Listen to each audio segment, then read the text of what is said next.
romance anime in 2022 dropped absolute gems that flew under everyone's radar. While you were rewatching Your Name for the 15th time, these 12 shows delivered butterflies, chaos, and top-tier chemistry you completely missed. Kicking off with number 12, A Couple of Cuckoos. So this show throws arranged marriages, switched at birth drama, and a harem situation into a blender, and somehow expects us to root for anyone. Nagi finds out he's been living with the wrong family his entire life, and instead of therapy he gets engaged to Erika, a spoiled rich girl who ran away from her own arranged marriage. Classic anime logic. The art style's gorgeous, and Erika's facial expressions alone could carry a sitcom, but the romance? It's messier than your browser history. Every time you think Nagi's making progress with someone, 3 more girls appear like this is Pokemon. The show's got charm and the comedy lands more often than it should, but it suffers from harem indecision syndrome. You'll spend half the runtime yelling at your screen because nobody communicates like normal humans. Still, if you're into chaotic love polygons with pretty animation and don't mind feeling personally attacked by the main character's inability to pick literally anyone, this one's a guilty pleasure. This is Emiva's Anime. Watch this video to the end and hit that subscribe button now. Sliding to number 11, Vermeil in Gold. A virgin summoner accidentally brings forth a sexy demon who needs mana through kissing. Yeah, we're starting spicy. Alto's just trying to pass his exams when Vermeil shows up ready to make his heart rate and his classmates' jealousy skyrocket simultaneously. This show knows exactly what it is, ecchi romance with surprising wholesome moments hidden between the fan service. Vermeil's not just eye candy, she's protective, powerful, and genuinely cares about Alto beyond the mana transactions. Their dynamic's actually sweet when the camera's not doing its thing. The action scenes slap harder than expected, and watching Vermeil obliterate enemies while Alto supports her flips the usual damsel trope on its head. Sure, your parents cannot walk in during half the episodes, but underneath the horny exterior beats a heart that understands the appeal of a confident woman paired with an earnest guy who respects her. It's trashy comfort food that doesn't pretend to be anything else, and honestly, that confidence makes it work. Landing on number 10, Love After World Domination. Romeo and Juliet, but make it Power Rangers versus evil organization, and somehow it's adorable as hell. Fudo's a hero in Red Gelato, dating Desumi from the villainous Gecko organization, and they're keeping it secret because their jobs literally involve fighting each other. The comedy writes itself, watching them sneak around for coffee dates between battles, stressing over anniversary gifts while planning world domination. It's the workplace romance energy we didn't know we needed. Desumi's this terrifying combatant who turns into a blushing mess around Fudo, and he's the dependable hero who's equally smitten. Their relationship's built on genuine respect and communication, which is shockingly mature for anime. The side characters catch on eventually and become the world's most chaotic wingmen. It's fluffy without being toothless, funny without sacrificing the romance, and proves that sometimes the best love stories happen when you're supposed to be mortal enemies. Plus, any show that treats its couple like actual adults in a relationship, instead of dragging out confessions for 12 episodes, deserves applause. Looking at number 9, Sasaki and Miyano. BL done right, no notes. Miyano's a fudanshi who reads boys' love manga, and Sasaki's the delinquent upperclassman who falls for him harder than a protagonist falls for isekai truck-kun. What makes this shine is the patience. Sasaki respects Miyano's pace, never pressuring him, just being supportively present while Miyano works through his feelings and internalized confusion about liking guys. It's soft, it's genuine, and it treats the romance with the care it deserves. The animation's subtle. Little glances, hand touches, the way Sasaki's face lights up around Miyano. It's all chefs, it's all perfection. Their friend group's supportive without making it a thing, which feels refreshing. Miyano's journey of self-acceptance hits different because it's not played for drama or angst. It's just a kid figuring himself out with someone who'll wait as long as it takes. The confession payoff will wreck you in the best way. If you've been sleeping on BL or thought it wasn't for you, this is your entry point. It's a masterclass in slow burn romance that respects both characters equally. Checking out number 8, Urusei Yatsura, the remake of the 1981 classic, and it slaps. Lum's an alien princess who falls for Ataru, Earth's biggest flirt and walking disaster. He accidentally proposes during an invasion tag game, and she takes it seriously, while he tries to hit on every girl in a 5-mile radius. It's chaos incarnate. The remake modernizes the animation while keeping that retro comedy energy, fast-paced gags, slapstick violence, and Lum electrocuting Ataru every time he looks at another woman. Their relationship's dysfunctional but oddly endearing. She loves him genuinely while he's the worst, yet you see glimpses of him caring beneath the scumbag exterior. The supporting cast's equally unhinged, aliens, spirits, and the most patient girl Shinobu who should have moved on episode 1.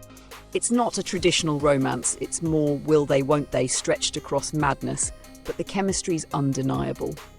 If you want something different from the usual blushing confession formula, this nostalgic trip delivers laughs and surprising heart between our getting absolutely demolished by Lum's electrical attacks. Moving to number 7, Love of Kill. Chateau's a bounty hunter minding her business until Ryang-ha, a dangerous assassin, decides she's his soulmate and starts bringing her gifts between murder jobs.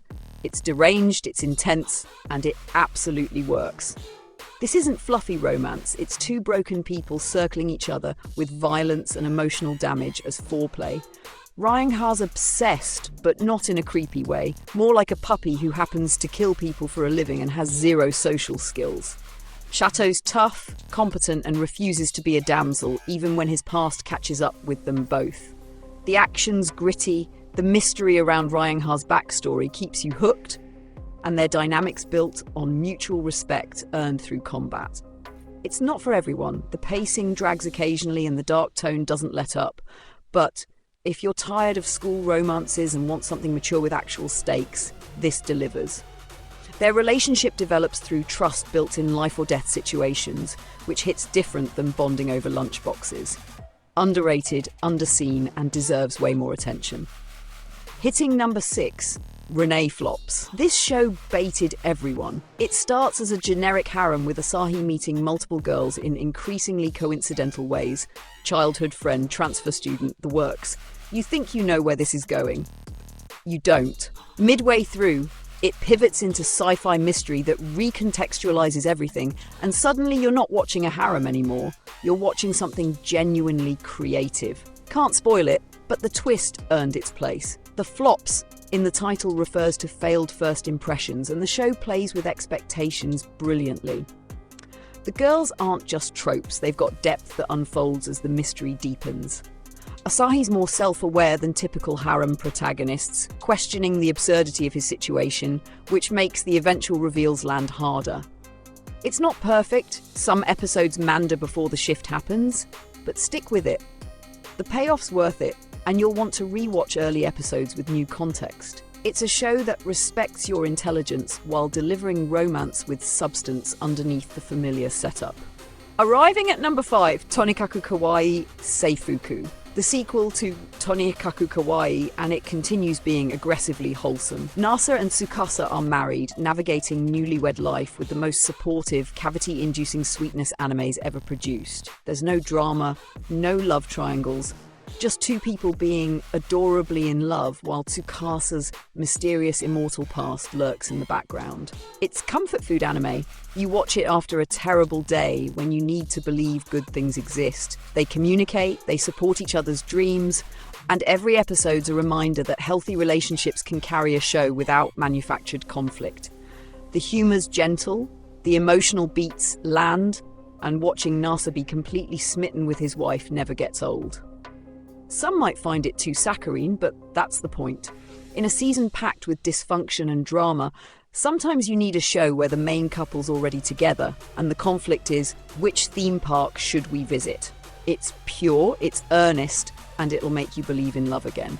Stepping into number 4, Bibliophile Princess. Eliana loves books more than people, which is valid.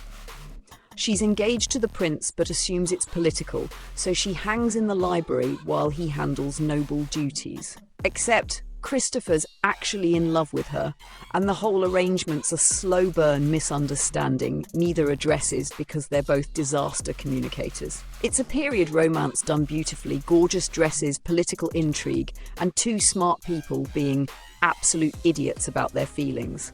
Eliana's not a typical shoujo protagonist. She's practical, knowledgeable, and uses her brain to solve problems instead of waiting for rescue. Christopher's not a cold prince. He's supportive, respects her intelligence, and you can see him falling harder each episode. Their relationship builds naturally through mutual respect and small moments, reading together, navigating court politics, actually listening to each other. The side plots involving noble schemes keep it engaging beyond just romance. If you want historical anime romance with substance, stunning animation, and a couple that works together as partners, this is criminally underrated. It's elegant, it's smart, and it deserves way more love. Reaching number 3, the Tatami Time Machine Blues. Sequel to the Tatami Galaxy, and yes, it's weird. The protagonist breaks the AC remote during summer, and instead of buying a new one like a normal person, time travel shenanigans ensue. It's less straightforward romance, more existential comedy about choices and relationships, but the emotional core involves understanding what you have before losing it. The animation style's unique, fast dialogue, surreal visuals, and storytelling that demands attention. You'll either love the experimental approach or find it exhausting. There's no middle ground, but beneath the chaos, it's about appreciating people in your life, including romantic interests before time slips away. It's philosophical without being pretentious, funny without undermining the genuine moments.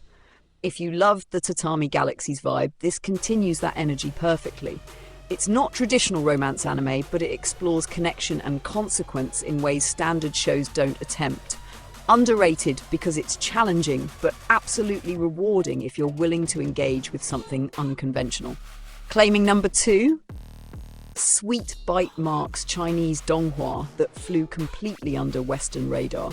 Luo Fei's a vampire with amnesia who ends up living with Yang Yang, and their relationship develops from convenient arrangement to genuine affection. The animation's gorgeous, crisp, colourful, with fight scenes that rival Japanese productions. Their chemistry's natural, they banter, they protect each other, and the slow realisation of feelings hits perfectly. It breaks vampire romance tropes by making the relationship equal. Luo Fei's not predatory or brooding, and Yang Yang's not a helpless victim. They're partners dealing with supernatural chaos together. The supporting cast's fun, the mystery around Luo Fei's past keeps momentum, and the romance never feels forced. Donghua's getting better every year, and this proves Chinese productions can compete in storytelling and animation quality. If you've ignored donghua because subtitles or unfamiliarity, this is your wake-up call. It deserves the same attention as Japanese romance anime, and the fact it's this unknown is criminal. Number 1, Aharen-san wa Hakarenai. The most adorable train wreck of personal space you'll ever witness. Aharen's tiny, quiet, and has zero concept of appropriate distance. She'll either stand 3 feet away or directly in your face with no in-between. Raido sits next to her, and their friendship to romance is comedy gold. Every episode's Raido wildly misinterpreting Aharen's actions while she's just existing, and somehow it works. They're both weirdos who fit together perfectly. The humour's absurdist. Raido imagines elaborate spy conspiracies when Aharen just wants to share snacks. But underneath the comedy, it's genuinely sweet watching them understand each other despite communication challenges. Aharen slowly opens up. Raido becomes her person, and their classmates watch this bizarre relationship bloom like a nature documentary. It's wholesome chaos that never loses charm. The animation's clean, the pacing's excellent, and every episode delivers laughs while building their connection naturally. It doesn't reinvent romance anime, but it perfects the formula with unique characters and consistent execution. If you missed this, fix that immediately. There's your 12 romance anime from 2022 that deserved way more attention. From chaotic harems to vampire donghua, 2022 delivered variety you completely ignored. Which show are you adding to your list? Drop your thoughts below, smash that like button, and subscribe for more anime deep dives. Now go forth and catch up.